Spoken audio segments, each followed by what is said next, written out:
Ashlee Gadd. Thank you for taking the time to talk with me today. I'm super excited to have a conversation with you. Thank you for having me. I'm just thrilled to be here. Well, listen, you and I were just talking about how you're getting back in the saddle after taking a little time off. And I'm going to ask you about that later. But I loved reading your book, Create Anyway. Partly because I am always in that space myself. The subtitle is The Joy of Pursuing Creativity in the Margins of Motherhood. And I wholeheartedly resonate with that. But before we go too far into this, I do want to say this conversation is not just for moms, and it's also not just for writers or photographers, or kind of maybe what we think about when we think about creatives. So can we start there for those who are listening who aren't artists, who don't shoot film as you do? You have beautiful photography in this book. And I so admire you. And it took me back to the 90s on the yearbook staff when we were wholly into film, for sure. But for those people who are listening who are like, I'm not really, I wouldn't say I'm creative. Talk to me about creativity, because you do a great job in this book of expanding that border. Yeah, I think creativity is one of those words that it can just make people feel a lot of feelings. I don't know why that is. It's kind of intimidating.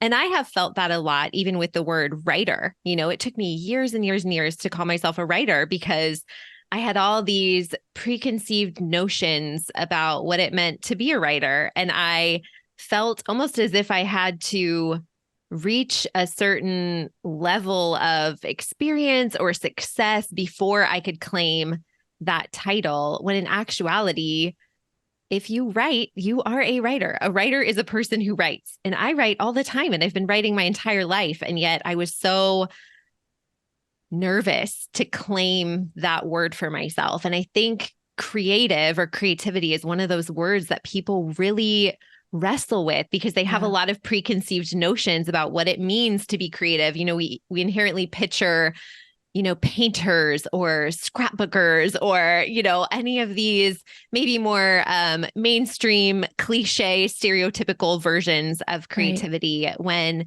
in actuality, to be a creative is to be a person who creates, who makes stuff. We're making stuff all the time. Women all the time are creating all the time. And if we even just trace it back to the foundation of the earth, you know, God created in the very beginning, and God created us in his image. And if God is a creator and we are made in his image, we are also creators. We are also creative. And so I love to strip that word from being this intimidating, threatening, or even like a word that we hold up on a pedestal. And I just want to bring it back down to earth. You know, at the end of the day, if you create anything, whether that's creating meals or creating stories, creating memories, we're creating things all the time, especially as women, especially as mothers. And so I urge women to view that word differently and to embrace it, not just as a title that they can wear or a word that they can claim, but also just as part of the identity. You know, this is like in our DNA because we are made in the image of a really creative God.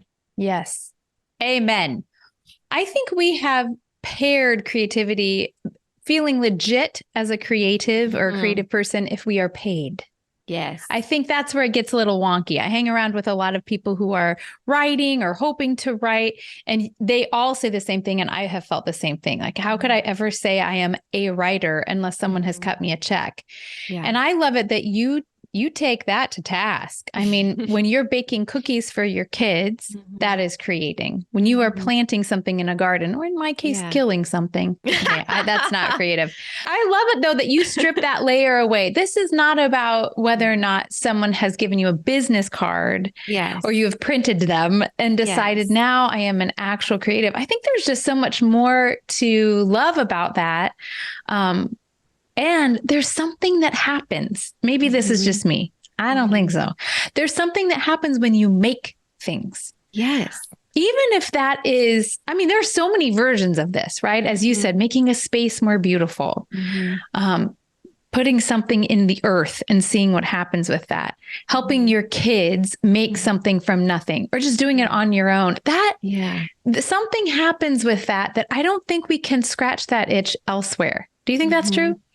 I do. I think there's a sense of wholeness that accompanies the act of really stepping into the fullness of who we were created to be. And I know for me, when I'm engaging myself in these creative acts, I love to write, I love to take pictures. And when I'm doing those things, I feel like I am truly stepping into the fullness of the gifts that God has given me to steward on this earth and to use on this earth for his glory. And anytime I engage in that, the sense of wholeness and fulfillment and delight that I experience in those acts is so sacred and it's profound. And I think that's why I really believe, and I try to emphasize in the book this as well, that there's nothing wrong with being paid for our art and being paid for our creative work. At this point in my life, I am paid something for those things, but there are still a lot of creative acts that I am not paid for. And I think part of what keeps me going in those is that feeling of joy and delight and fulfillment and wholeness that I experience. And I think at the end of the day, like that is an actual stronger motivation to keep doing those things than just collecting a paycheck, Totally. I love this. I love that you talk about that act in terms of being in a house with a bunch of people, because you start out your book, and you refer to this several times throughout. This book itself began while you were giving your daughter a bath and you were scribbling on index cards. And you take, a sledgehammer to the shins of the idea that if you're going to create something, you need to be in a cabin in the woods. I used to think it was in an attic with a roaring fire. Yeah. I thought I needed It's like swirling some sherry. I thought I needed to, be around people who were speaking in a British accent. That's how I could write my best book. Yeah.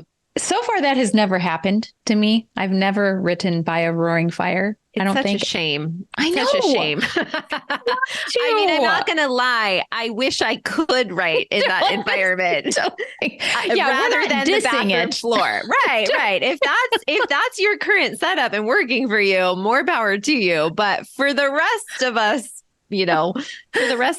I think more often than not, it's scrappy. It's scrappy. It's sitting on the floor of the bathroom. It's sitting on the sidelines of soccer practice. It's keeping a notebook in your car when you're in the carpool line, picking your kids up from school. It's claiming these moments throughout the day where you can pursue the things that God is calling you to make and calling you to do. And it's not, I love to talk about this in the framework of motherhood, because I think for so many of us, we feel this tension, right? When we become mothers, that we just don't have time anymore. It's like, what is time? What is free time? No one has time. Yep. Not mine to hold. And I think something that I've really been kind of working to reframe in my life and in my creative practice is, for so long, I really viewed creativity as sort of a luxury. It was a luxury. Okay, let's talk about this. Yes, continue. Let's go. Let's dive into it. Let's just get in there.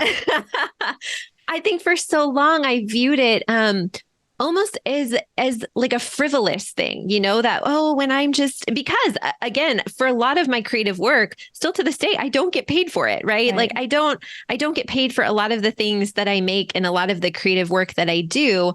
I do it because I want to do it, because it fills me up, because it scratches an itch that I have to create something, to live intentionally on purpose, using the gifts that God has given me. And for a really long time, I had all of that work and those dreams and those creative endeavors in this bucket that I had labeled frivolous, or this is just a hobby, or I was so, it's like I didn't take it seriously because I didn't think that it mattered very much. And the work that I've been doing over the past decade has really been reframing that in my mind, from this thing that doesn't matter at all to this thing that actually matters quite a bit. Because when I am pursuing creative acts, when I'm flourishing as a person, that bleeds into my mothering, that bleeds into my marriage, that bleeds into my home, my friendships, the rest of my life in a myriad of positive ways. And that matters. It actually matters so much, you know? And I've learned to kind of reframe creativity from where I once thought it was, frivolous or selfish, to no, this actually is really essential. It's essential for me to take these God-given gifts and talents and find a way to use them in the world, not just for God's glory, which obviously is the most important aspect, but also for my own self, so that I can show up in my life and I have more love inside of me to pour out. I have more patience inside of me to pour out. I have more just energy and enthusiasm for the beautiful life that God has given me. And I want to steward all of it well. And part of that is stewarding what he's given me to tend to for my own heart as part of that work. Yeah, I'm thinking about another author that you quote in your book, and you will have to tell me the name of this person. Okay. Let's see if I remember. And if not, we'll put it in the show notes. Either way, we'll put it in the show notes. But you say, you quote him as saying, and this is a butchering of an exact quote, but human beings don't need beauty to survive, but they do need it to flourish. Yes. I believe that was Makoto Fujimura. We're going to go with that. We will have to fact check it at the end of the show. But I love that distinction because I think, in motherhood for me, there have been entire seasons when the focus was survival. Yes. And I think our home was impoverished by that. Sometimes you're just in it, right? If you have a child with just a ton of need at that time, you have a ton of need. There are all sorts of folks who listen who are dealing with disability and health issues or divorce or loss. Like there are seasons when all you can do is get up and put your foot one in front of the other. And man, do I see you if you are in that.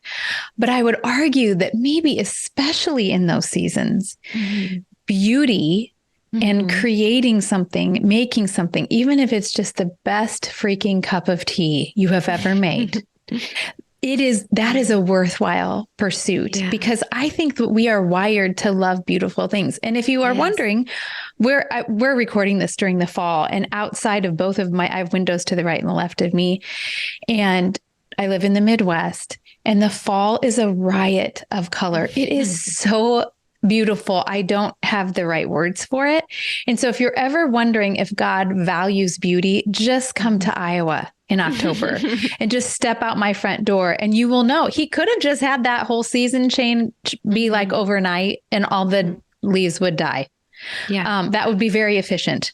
But I think he loves beauty. And so that's in us as well. So I love it that you talk about that. This is not a selfish pursuit. It's actually how we are wired in all seasons, in all parts of our life, especially in motherhood when it feels like it's a fire after a fire after a fire and you need to put it out.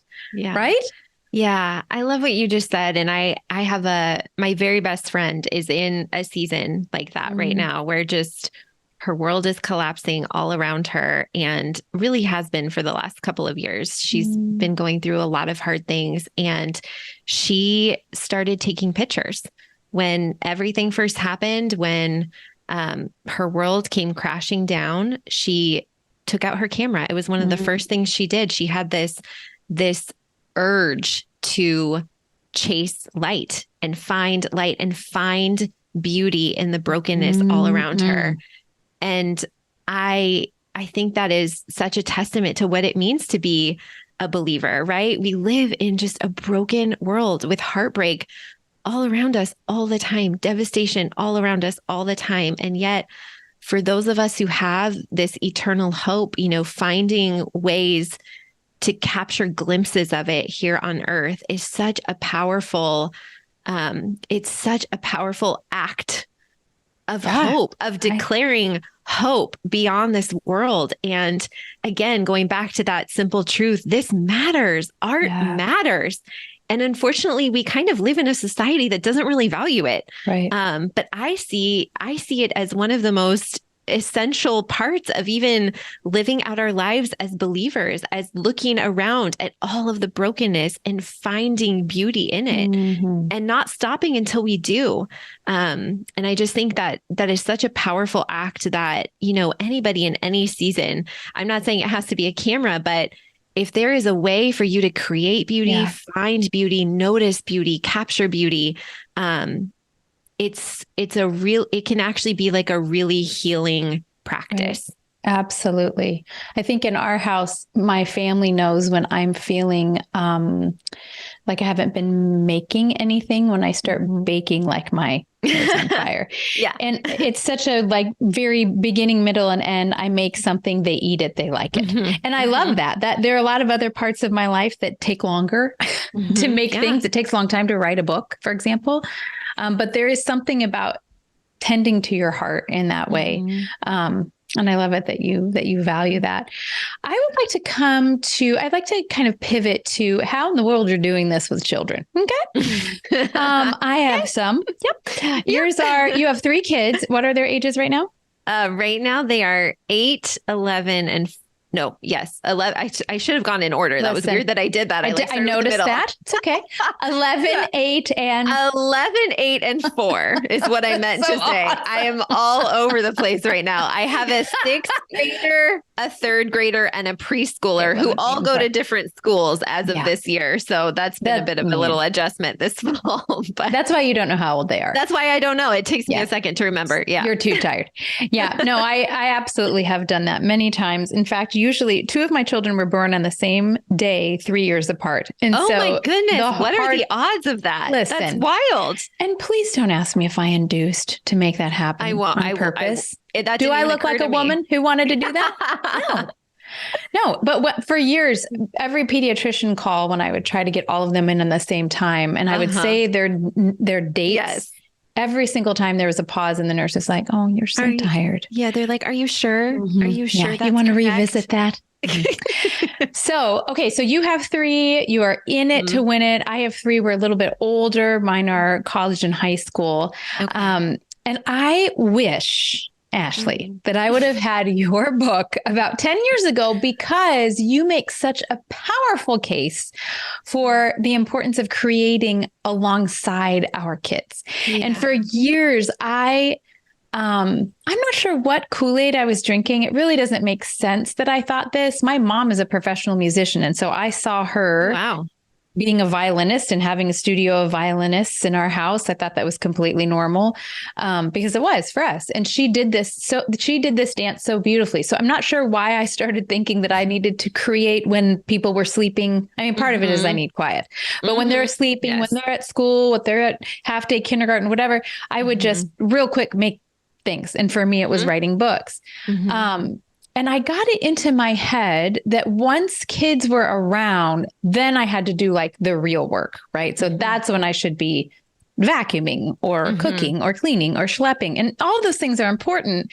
But I wish I would have given myself permission earlier to be in the same, to be doing things, making things, even if it's not writing, while the kids were in the room. I'm not sure where I picked that up. Do you find that a lot of women think that, or am I a weirdo? And it's okay. No, I think a lot of women think that. And I thought that too, once upon a time. So I'm nodding along because I resonate with everything that you have just said. I think there was a long period of time, specifically when I was a new mom, where I think a lot of it just boiled down to guilt and the expectations I had of myself. And when I'm with my children, I need to be fully with my children. And totally. When I'm making art, I need to be fully making art. And I felt this constant tension and this desire to keep those worlds separate. Right. I want to be a present mother.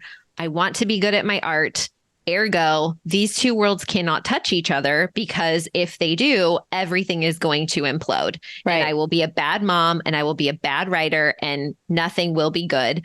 And I think probably most mothers can relate to the reality of the situation is keeping worlds separate from motherhood especially in the early years where your children are literally attached to your body. Yes, they sure are. Mm-hmm. Is impossible. And I found myself constantly just kind of rubbing up against that expectation and realizing how impossible it was going to be for me to separate these parts of myself that honestly really desperately wanted to be together. You know, I mean, I think, in a perfect world, I would have free childcare on demand and I would have a cabin in the woods. Like that's the perfect situation. I don't have any of those things. I don't have free childcare on demand and I don't have a cabin in the woods. And so my options are I either stop making art or I figure out how to do it in the margins. And, you know, it's not a perfect practice. It's not always pretty. It's not always efficient. But what I've really learned to embrace is kind of this idea, going back to what you were saying about just like, why did I not want my kids to see that? You know, I had that too. And I think a lot of that boiled down to just the guilt, right? Like, I don't want my kids to think I'm ignoring them to sit and write or sit and edit my pictures or whatever the thing is that I'm working on. But I kind of realized over time, you know, there's so many things I am willing to do in front of my kids, right? Like I vacuum in front of my kids. I wash the dishes in front of my kids. There's lots of things I do in front of my kids, not just because they have to be done, but also because I want to model to my children, this is what it looks like to make a meal, take care of a home. I mean, we're constantly modeling and teaching our children how to behave, how to act, how to be kind, how to steward the blessings that the Lord has given us. You know, there's so many things every day that we're doing in front of our kids, in part to model and to teach.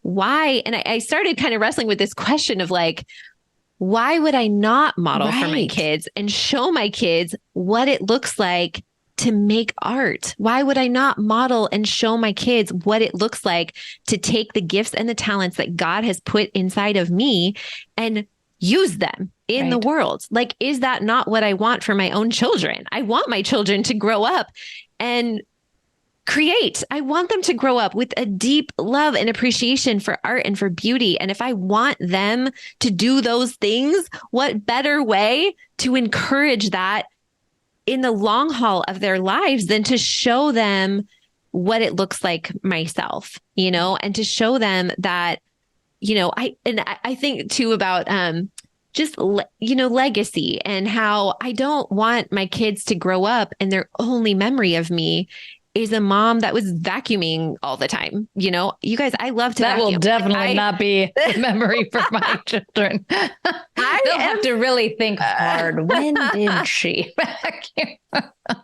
You're right. I'm on the Monica Geller side of the spectrum. Okay, got it. I just embrace it. It's fine.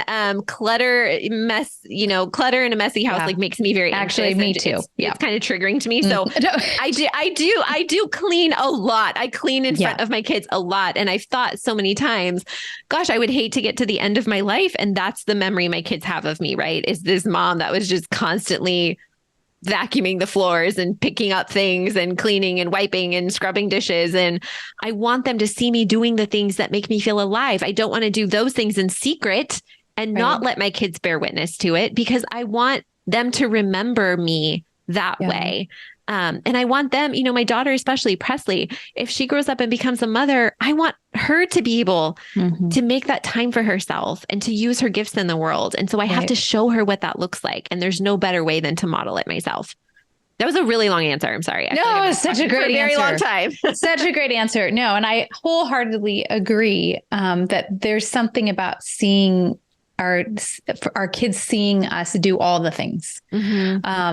Not crushing it necessarily. I'm not saying like being amazing at all the things, because I'm sure not doing that, but letting them in. I've started to it took me years to do this, but I tell my kids when I have a horrible writing day, I tell them when I'm super frustrated about things. I tell them when I'm irritated and depleted with my work, and also the joyful moments too. I'm trying to let those doors swing open because I need them to see all of that, so that when they're in their own lives, they will know it's just not mountaintop to mountaintop. Good things take time to grow, and good things are also sometimes not so good.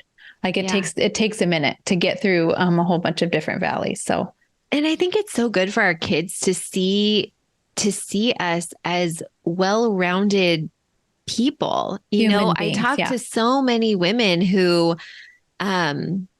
just feel really invisible, or feel like their family doesn't see them for who they are or what they're good at. And I want to just grab, every mom by the shoulders and just give her that permission. Like, it's okay to put your full self on display, even in your own home. I think that's important for our family to know what we're good at and what we love to do, what makes us come alive, what makes us feel like we're flourishing. And so they can come alongside us in those endeavors. I have a very big support network, I would say, with my creative work at this point in my life, but my family is the foundation of that support. My husband, I'm very blessed and very privileged to have a husband who is really, really supportive of my creative endeavors, and my kids are too. And I know that without that support, it would be really hard for me to justify, the time and the space that it takes. But I think that my family, by bearing witness to what creating does in me, they know it makes me a better mom, a better wife, just generally better to be around. And so, of course, they want to support that ecosystem, right? Because it really benefits our whole family when the mom is caring for herself and doing things that make her feel like she is flourishing, make her feel like a whole person. The whole family benefits from that. Right. And I'm just really passionate about helping women kind of reframe that, right? From this isn't selfish when it's actually helping you pour out better into your family. No, you have permission. If you're listening to this, you have all the permission you need. In fact, you have a whole page of permission slips for moms in this book. And I loved that you have permission. The one I liked the most was you have permission to create with no end goal in mind. Yes. So you can do that because that's a part of who you are. And when you mention your husband, I sure as heck hope that your husband, or your spouse, whoever, for our listeners, listen. I'm guessing that your creative bent and the things that make you are part of why you fell in love. So this is not the time to be like, well, in 20 years, I'll get back to that. Yeah. I mean, I'm older than you, Ashlee. And so I'm seeing what happens in my age group. I'm seeing what happens when your kids are in high school or in college and you take stock for the first time in a long time, and people kind of let their shoulders go down and think, wait, what did I love to do before I did this? All the things we're doing as parents are ridiculously important. They're just not the only important things. So that's a good battle cry to remember over and over.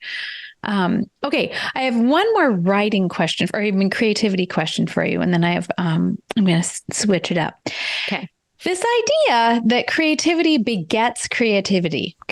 I love that. I was of the camp of sleep. You mentioned sleep, teaching your kids to sleep, and the sleep begets sleep. And that did not ever make sense to me until I started to have my kids stay up way past their bedtime to try to make them sleep longer in the morning. Never once worked. It was horrendous. The more you sleep, the more you sleep. And you say the same thing about creativity. The more you create, the more you create. Yeah. So convince the skeptic that's listening and thinking that's not possible. Oh man, I didn't come in here with my debate hat on. But let me think about how to frame this argument for a second. We're a really easy crowd, so you don't have to debate anything. No, you know what? I think creativity, it's like a muscle, and that's the truth. And the more you use it, the more the easier it gets. And that's not to say that the creative process is easy. It's not easy at all. Right. But or that everything you make is fantastic. 100%. I make crappy stuff all the time. Same and same. It's all part of the process. It's all part of the process. But, the creativity begets creativity thing I just think there's so much power in momentum.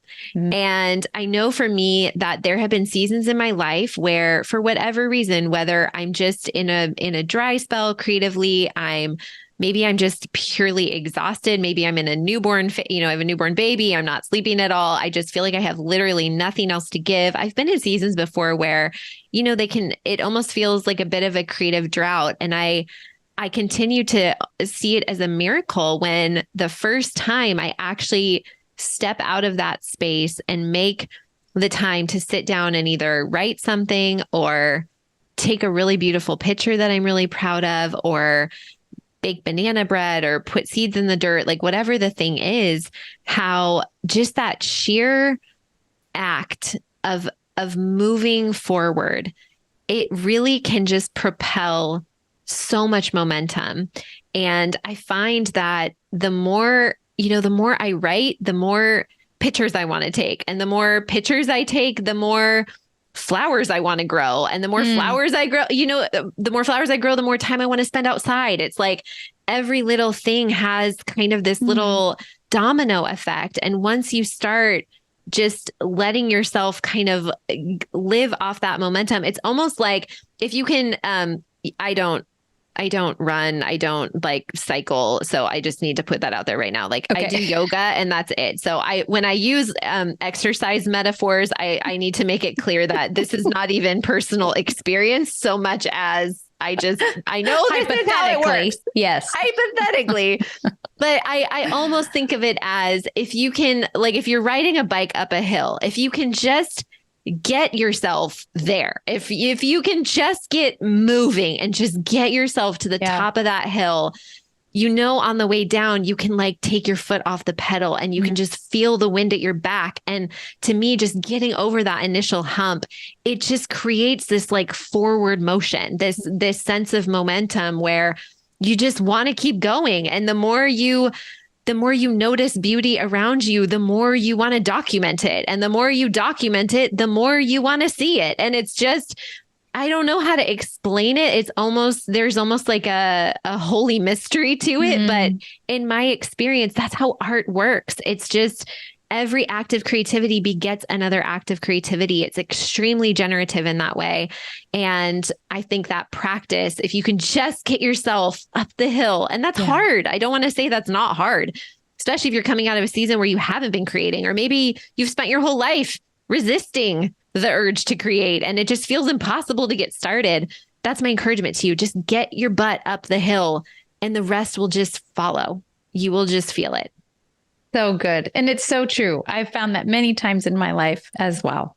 With the writing in particular, I really feel like you're doing muscle work. Yeah. And the more you work that muscle, the less effort it takes to get back into the chair the next day. Yeah. I'm not sure why that is the math, but it's happening. It's a real thing. Try it out and then email Ashlee if you don't like that.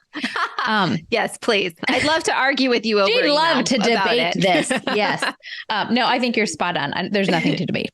Are we too precious about the place and time that we create? You touched on this briefly. Yes, we are. Yeah, I agree. You wrote some of this book on the bathroom floor and a lot of it in a parked car. I have also in my driveway. 100% have done that. I have parked many spaces and I even identified with you climbing into the passenger seat because there's more room for the laptop. It's not a glamorous thing. I wrote 2 books at our public library in the most unappealing, aesthetically not pleasing part of the library. So we started the top of this conversation. We talked about that a little bit, the mountain cabin, but for those listening who are thinking, well, I don't have an office, I don't have a space, I don't have a room, I don't have what do you say to her or to him when they're thinking, well, I've always wanted to do blank, but I'm not quite ready because I don't have the space. Yeah. Let me first just be very honest and tell you, I like a pretty space. I want to be on the record about that. Right. Same. I painted this room and I have fresh tulips behind me. So that affects the way I live for sure. Yes. I really love and respect a pretty space. I do think it is important to have a space of your own, whether that's a tiny little corner in your house that you can reclaim as your own. Maybe it's not a full room or even like a full workstation, but it's a corner and it's yours. I do think there is something to be said for that, of having a ritual and a rhythm and a place that feels like it belongs to you. Having said that, I also think we can use that desire as a form of procrastination, right? Because we say, well, someday when I get a bigger house where I finally have a home office, then I will create. Or even schedule wise, when my kids are finally in school, then I will create, right? We have these ideal expectations that may or may not ever line up. Maybe you are 2 years away from having a real home office in your home. Maybe you are 4 years away from having all of your kids in school all day. I don't know. There might be like an ideal situation that is coming your way eventually. But what I do know is if you don't sit down and start creating today, that is a lost opportunity. And the person who's losing out is you. And so I really love to just encourage women to find a way to make it work, even if it's not pretty, even if it's not ideal, even if you don't have the gorgeous home office with all the plants and the Pinterest decor, even if all you have is a little sliver of your own dining room table with your notebook and the things that you need and a little tiny candle burning. If there's any place or space that you can carve out for yourself, that is worth fighting for. Mm-hmm. It's worth fighting for. And I can tell you from personal experience, I have written many, many things that I am very proud of that I wrote on the bathroom floor, in a parked car in my driveway, sitting in the grass at soccer practice. Mm-hmm.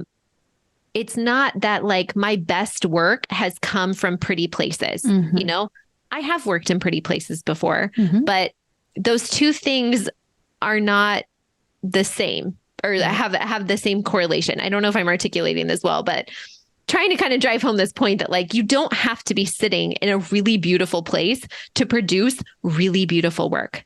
And that if you are being obedient to the work God has called you to, and if you are stewarding your God-given gifts, you can make beautiful, beautiful, beautiful things in really just messy places. Almost anywhere.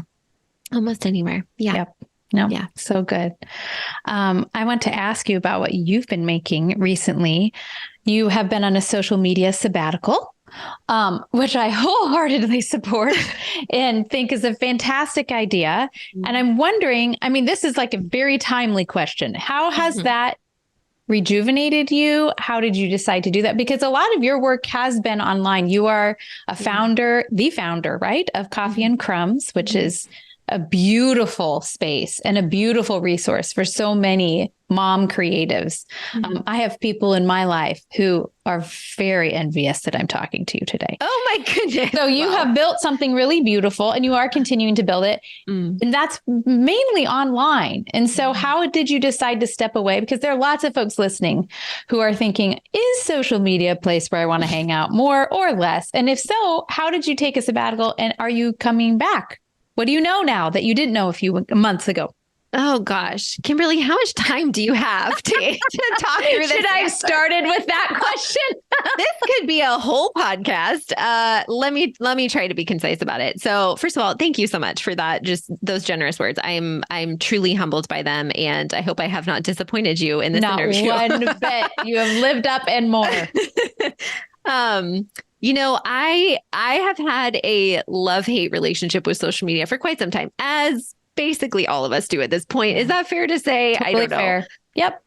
So starting in 2020, I started really pulling back from social media. I've been taking kind of month-long breaks on an as-needed basis for a number of years now. But in 2020, you know, I took 2 full months off in the summer, and I decided that I was only going to come back half the time.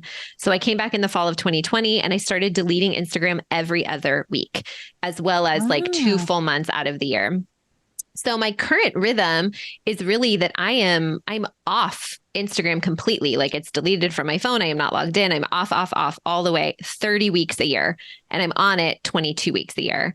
And I feel like with every passing year, I've been sort of pulling back more and more. So this year I said I extended my summer break. I'm normally off all of August, but I decided to take off July and August. And here we are, we're recording this at the end of September and I have not come back yet. So it wasn't intentional for me to take 3 months off. I think what happened this time around is, I took 2 full months off, and the reality is my real life is asking a lot of me these days. And in order to be consistent and be present in my real life, and that means in my work, in my relationships, in my friendships, in my marriage, in my mothering, I just haven't been able to be consistently in both places. And so I've just kind of come to a place of peace about that. I'm sure I will get back on pretty soon, because it does feel like it's been quite some time. And I do rely on social media still to help promote my work. And so there's a lot of tension there, and I could talk about that for hours, but I'm going to save you.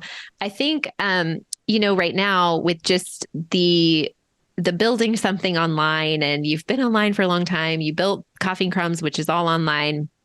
So I will share a fun project that I'm working on right now. Is I'm actually working on a printed magazine. I've wondered about that. I've been dreaming about it for a while. And this year I feel like God just kind of opened the doors for me to be able to pursue it. And I've been thinking a lot. I used this word earlier, but this word legacy has really been on my heart for a while. I think when it comes to Coffee and Crumbs, this is not something I'm going to do forever. I'm really aware of that. My kids are getting older. I've been doing this work for 9 years, and there is going to be an expiration date on this work. And so it's really been kind of pressing on my heart lately, just the legacy that we're leaving behind. And, oftentimes when a website shuts down or an online community shuts down, there's really nothing left of them other than the website, right? And maybe they keep the archives up for a little bit, or maybe they don't even do that, but there's nothing tangible left. And so it's really been on my heart this year to start thinking of how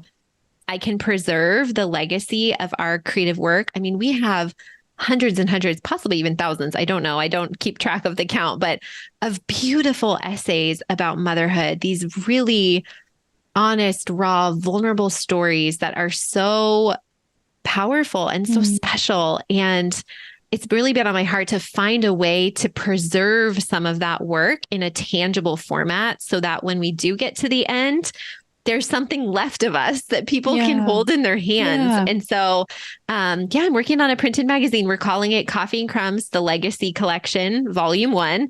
If it goes well and, we don't lose money on the project, I would love to make a Volume 2, Volume 3, Volume 4. It feels a little high risk because print is really expensive. And I know times are tough for a lot of people. And it's very much, I don't know how it's going to pan out, I guess I should say. It feels a little bit like a risk, this endeavor that I'm working on. But I can tell you that I've had so much fun, and it's lighting me up in a way that I haven't felt in a while. And I just went to Kinko's last week. I spent $38 printing out the spreads, and I put them all over my dining room table. And I felt like I was having a Devil Wears Prada moment, where I was looking at this beautiful printed magazine. I don't know if you've seen that movie. Oh, yes. Yes. It's like one of my favorites. And I think, it's so great. When I was younger, I mean, that was one of my dream jobs, right? Was to work at a magazine. And so it's me and my $38 at Kinko's and spreading it on the dining room table. It's not quite the Devil Wears Prada. You're not wearing Prada in the moment, but in your heart. I'm not. You're also not the devil.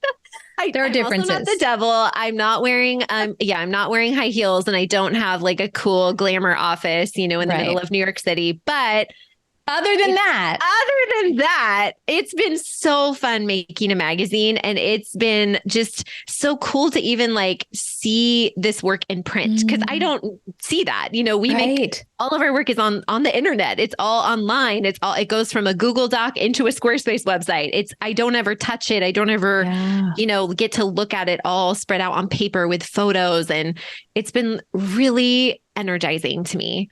So that's what I've been working on. Well, I've been on this sabbatical. I'm off of social media and I've been working on that. And I've also been just shooting a lot of film, which has been so fun. And it's another tangible thing that I've really enjoyed doing. I recently was able to photograph a family for a day on film, which has been on my bucket list for a really long time. And it was a dream.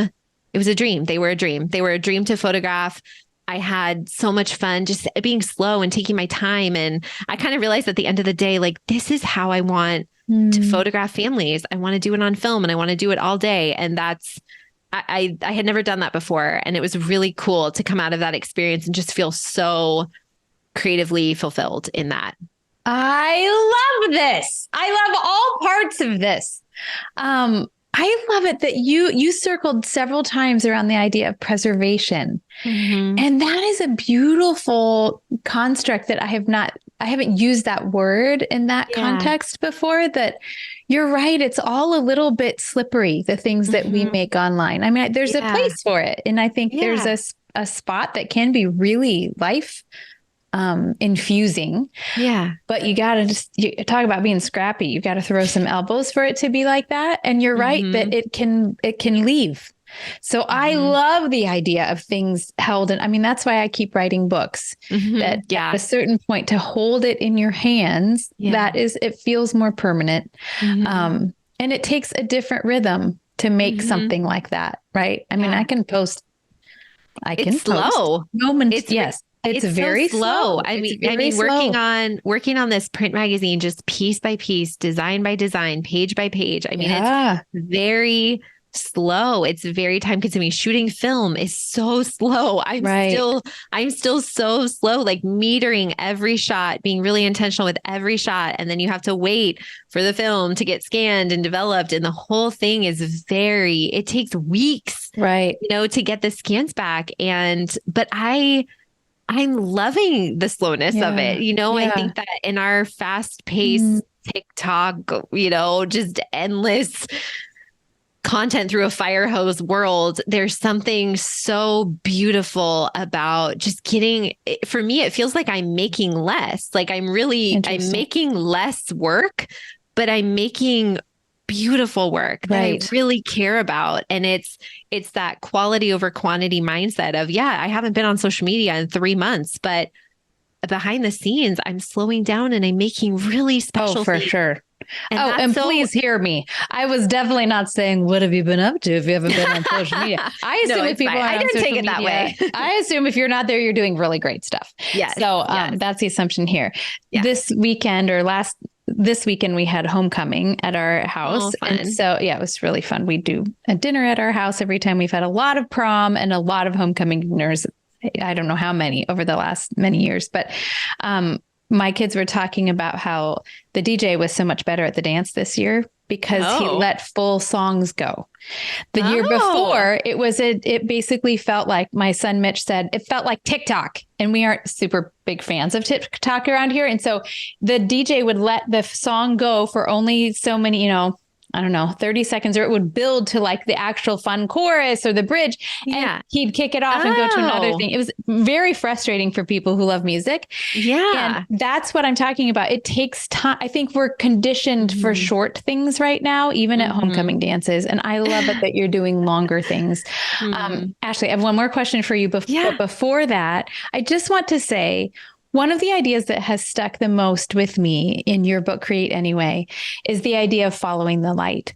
You talk about it in terms, it's a metaphor. I mean, in terms of the first, just very kind of the tangible or the visceral idea of that is that you follow the light. As a photographer, you go to where the light is. And even in your house, you move, you said, like a cat throughout the day to wherever the light is. But I cannot stop thinking about how important that idea is for us as a people, that we are, yes, there are so many dark things. And yes, there's so many things I think to complain about.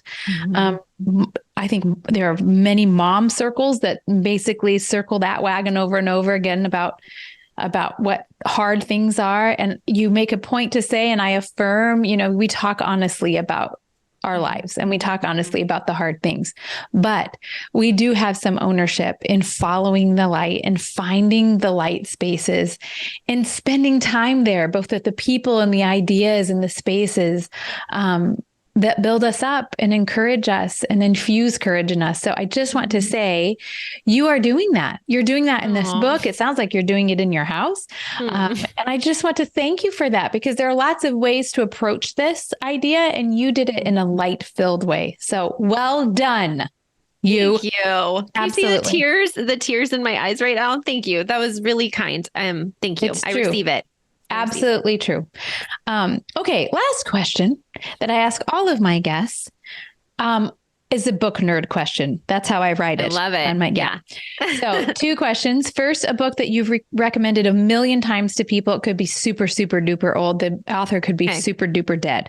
And then another one. Yeah. And the author could be dead for this next question too. A book you're looking forward to reading. And this could be in any format. You are an artist, so maybe it's an art book, like an actual book of photography, however you want to go. So a book that you've recommended over the years and one that you're excited to tackle in the near future. Okay, well, I'm going to cheat because I'm going to give 2 books for the first question. I love cheaters. I'm a cheater. I'm just going to go there. So I have to tell you, Anne Lamott is the GOAT for me. Like no one beats her. I read Anne Lamott every morning before I worked on Create Anyway. She was my daily writing vitamin. I am obsessed with her. How about that? I will read everything she writes for the rest of time. Okay. Traveling Mercies is one of my all-time favorite books. I love that book. 1,000,000 people to read it. So that's like an old favorite. Yes. But I'm going to tell you a new favorite. I recently read How to Stay Married by Harrison Scott Key. I am telling everyone who will listen to me to read that book. Okay, He reminds me. So I had never read anything by him before, was not familiar with the author whatsoever. And immediately, I still have Anne Lamott is like in my number 1 slot. I would put him in the number 2. Whoa. I know. And if you all know how much I love Anne Lamott, like, you know how high praise that is. This book, it absolutely blew me away. I laughed out loud the whole time I read it. There were 2 chapters that brought me sobbing with tears. I felt every emotion under the sun. And the thing that he does so well in this book, he is a person of faith, but he toggles that faith lens with this very nitty gritty human lens and like really effortlessly toggles back and forth between what it means to be a person of faith and what it means to be a broken human being. And that's what Anne Lamott does well. And I've never read anyone that so closely matches her ability to be so funny and to be so profound at the same time. I mean, to be able to make me laugh out loud and cry actual tears out of my eyeballs in one book. I'm sorry. I will tell everyone for the rest of time to read it. I'm so glad you're saying this. Okay. How to Stay Married. I loved it. Key. My husband, who is not a super big reader, I passed it to him right away and was like, read this book. And he read it in 3 days. And I cannot say enough good things about it. Okay. I'm sorry. What was the second question? Those are 2 really great recommendations. I don't know if we need any more, but if you have another that you're looking forward to. Oh, yes. Looking forward to. Oh, gosh. You know what? I know Anne Lamott is working on a book and I don't know what it's called. I'm seeing a theme. Yeah. There's a theme. Whatever Anne Lamott writes next is what I'm looking forward to read. Actually, and I will add again, because I'm a cheater, I'll add a number 2 in there. Kelly Corrigan is also working on another book. And I love Kelly Corrigan. And I was on a Zoom with her in the last few months where she read an excerpt and I cried. And I know it's going to be fantastic. So whatever, again, don't have titles, but yeah. Yeah, we'll look it up and put it in the show notes. Okay. If it's up for pre-order, we'll put the name of the title. But I do love it. Your steadfast fandom. Yes. Have you met Anne Lamott yet? Because I did. Okay. Did you keep it together or no? No, I did not. I did not keep it together at all. I was sweating. I was so awkward. Yeah. And I met her. My mother-in-law gifted me a writing conference last year, and Anne Lamott was one of the speakers. And there was, I had her sign my beloved copy of Bird by Bird, which is like my favorite writing book of all time. I sat down and I got to tell her that she was my writing vitamin. And I told her that I wrote a book and that every morning before I worked on my book, I read her words and they propelled me forward. And I got to tell her that. And it was so special. And, so she great. was so gracious and just nodded and smiled at me. And I'm sure she's heard that a million times, but I don't care. It was so special to me that I got to meet her and tell her that. That is so great. You didn't weep? I usually weep. I was so busy sweating and being sweating. awkward that I didn't have time to weep. It was like the awkwardness kind of took over, but yeah, I could weep now thinking about it because it was really special to me. I haven't thought of that as like a preventative to weeping. I should try that. Sweat. Yeah. Just sweating will help just you sweat not and be weep. awkward. Yeah. I'll try it. I'll report back. Ashlee Gadd, thank you so much for your time. I know you have very little of it, and I know that this is the creative window when everyone is gone from school. So thank you so much for using some of that with us. Thank you so much. You are really good at this. You're really good at interviewing, and you're a really good podcaster. And I just want to tell you. I've been on a lot of podcasts this year, and this is one of my favorite ones. I'm just going to say it. I know. I don't tell everyone that. I'm not kidding. This is real. This is real feedback in real time. It is real time. And I didn't even, listeners, this is not a sponsorship. She did not pay me to say those words. That's so kind of you to say, because I do not feel like I know what I'm doing. And I will put it on the record here that the night before my first podcast interview, which was last year, 2 years ago. Oh, you're so I brand actually new. Googled how to interview a human being. So that's very nice of you to say that. It's a work in progress, but I also will receive that compliment. Thank you. Yes, Thank you for being here. And Thank you for Godspeed having to you me. today as you continue to create. Thank you.